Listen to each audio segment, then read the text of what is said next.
ಈ ಜನುಮವೇ ಆಹ ದೊರಕಿದೆ ರುಚಿ ಸವಿಯಲು.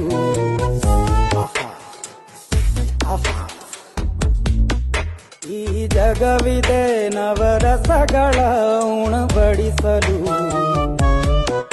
ಬಿಸಿ ಬಿಸಿ ಇದೆ, ಬಿಸಿ ಬಿಸಿ ಇದೆ ನಳಪಾಕ ದಿನ ದಿನ ನೂತನ. ಈ ಬಿಸಿಯುವಾರುವ ಮೊದಲೇ ಎಲ್ಲರ ಜೊತೆಯೇ ಮೆಲ್ಲುವ ಕಲೆಯ ಜೀವನ ಜನುಮವೇ. ಈ ಜನುಮವೇ ಆಹ ದೊರಕಿದೆ ರುಚಿ ಸವಿಯಲು. ಈ ಜನುಮವೇ ಆಹ ದೊರಕಿದೆ ರುಚಿ ಸವಿಯಲು.